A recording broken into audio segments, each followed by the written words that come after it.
Hi, welcome to my channel. If you know me already, I'm Cassandra and I have predominantly posted videos about oracle cards and tarot cards and so on and so forth. However, I am hoping to add this to my channel under a playlist just because I've got so many email addresses as it is. I don't want to create a whole new account. But yes, I have been watching a lot of videos on YouTube lately about books, and as my first love has always been books, I wanted to join in. Whether I'll be any good, I don't know. The lighting is so shit here compared to some of the videos I've been watching. Very professional setups. I think it's fantastic. I have a girlfriend that used to do reviews on YouTube of books, and I was like, really? I was like, how does that work? And then I've been watching videos of it, and it's exactly like this. It is, but I always wondered how it would work. So yeah, I thought I would have a go, as I've already said. I'll try not to repeat myself. To get into the spirit of book videos, I'm going to share with you my top 5 favourite books. I say top 5, I've only got 4 here, so I'm hoping if I tell you the 4th one, I can try and figure out how to superimpose the last one as a picture, but if not, you'll know what it is because I'll tell you.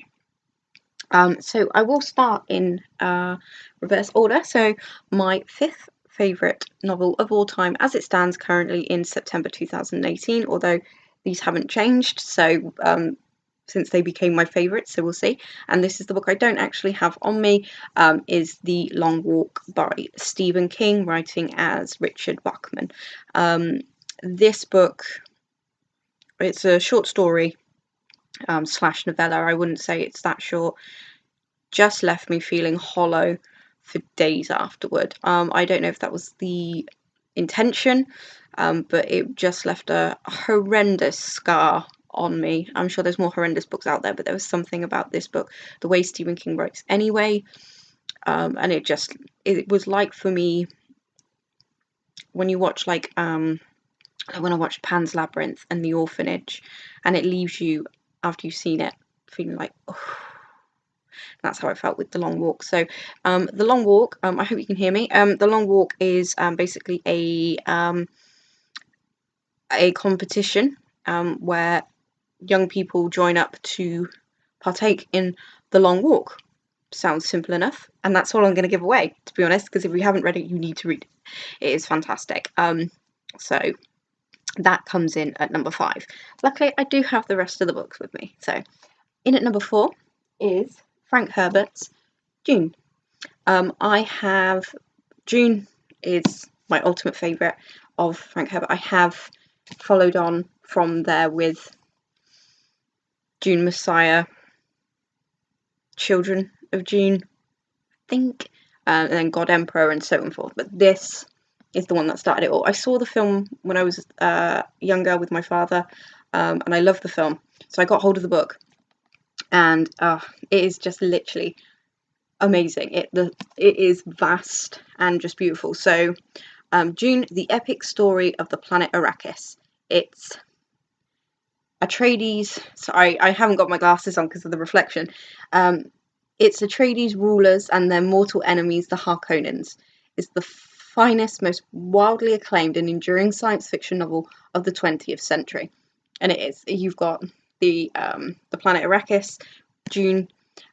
You have the Atreides and you have the Harkonnens, but the universe itself is so big, and I like the book more than the film because of how political it gets and how, again, vast it is. I am going to say a small spoiler, so just skip it for like 5 seconds now. And Paul's family, his growing family, you can come back now. And you don't see that in the film. I think they're remaking it, I'm not sure, but this is... So June comes in at 4, and I love rereading it. I shouldn't reread it because I haven't actually made it all the way through the June series, because I know Frank's son picked them up as well, and I haven't read any of his, so I don't know if it's any good, but June comes in at 4. In at number 3 is Mary Shelley's Frankenstein. Despite coming in at number 3, I have never read a book I mean, feel free to recommend books, guys, if you're like, really, you've never read something. But I've never read a book with such beauty in the words. I honestly felt like nearly every single page or every other page, it was just pure poetry. And as always, my heart goes out to the monster, or Adam. I think he's christened Adam in the book. I just feel so sorry for him. And not only that, there is again, this is a bit of a spoiler, I'm sorry, I'm not trying to spoil books if you haven't read them. I am trying to give like an overview, but there is a terrifying lynching in this, and I was just like, because I feel like I'm starting all of this with I'd seen the film, but I'm sorry. I'd seen the film before I'd read the book, and I don't really remember a lynching scene, but then I haven't rewatched it for a very long time. But it's just beautifully written. If you're not aware, Frankenstein is the story of Victor Frankenstein, who decides to try to create life. And of course, it doesn't go well. This is the only Mary Shelley book I've read. I do know she has others. I should have been more prepared. What was it? I don't know if it's a horror or not. Let's have a look. I could pause it, but nah, we'll just leave it. Yeah, there is another book, and I can't remember what it was called. I think The Outsider or something like that. Blast, can't remember. But cross-legged. But yeah, so Mary Shelley comes in at number 3, and I love rereading it. Although that being said, I think I've reread Dracula more than I've read this, but this is my favourite. It happens, doesn't it? I'm just going to take a breath. Thanks for waiting. So in at number 2 is, again, I seem to have like contradictions, but up next is my second favourite book of all time, and it is my most read book. I have read this book more than I read my most favourite book. Probably seems strange, but there you go. And that's The Secret History by Donna Tartt. I don't know if you can see, but this poor book is absolutely falling apart, bless it. And I have read it so much. The Secret History is about an elite group of college kids at a very, I think they're up in the New Hampshire, they're in New England. They're very smart, they're very secret society, you know, be in our gang, you're not in our gang, you know.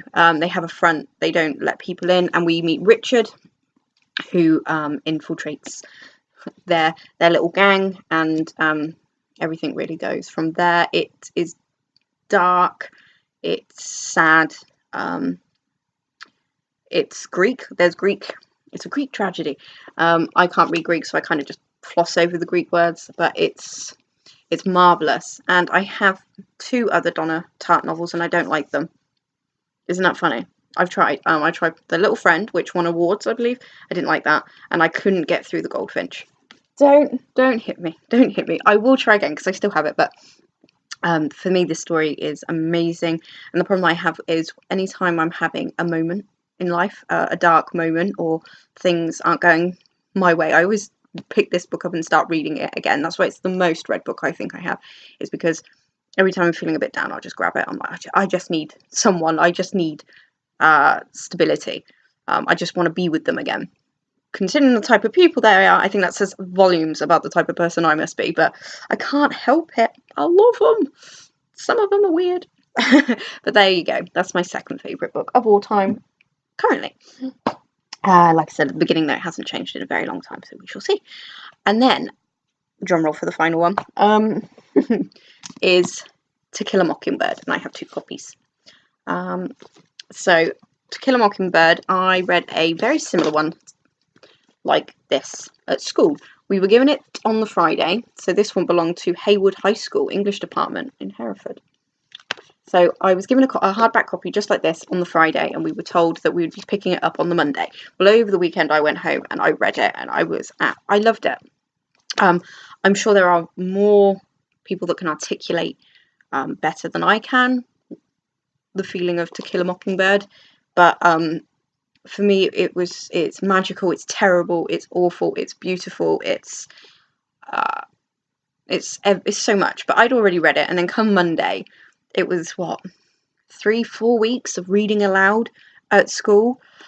and it was so tedious because it was read so slowly and I'd already read it, and yeah, I didn't mind rereading it, but it was the tedious reading it. So I picked this up in a charity shop and I couldn't believe it when I found a little hardcover for a school.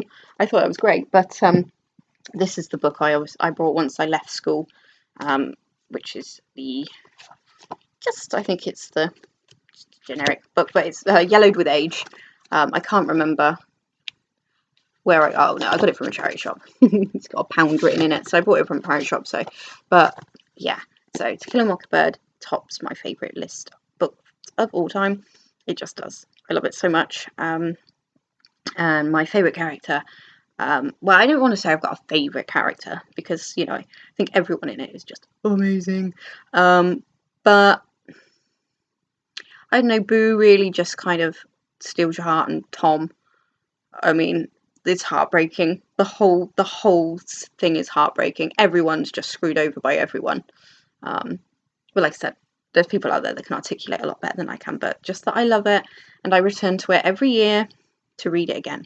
So, and I have read the book that came first, that she wrote first, but that was found later. I'm pretty sure I read that she wrote Go Set a Watchman first, and then they asked her to write one from Scout when she was a child, so this is what happened. I didn't like that one as much. No, I didn't, but that's my opinion.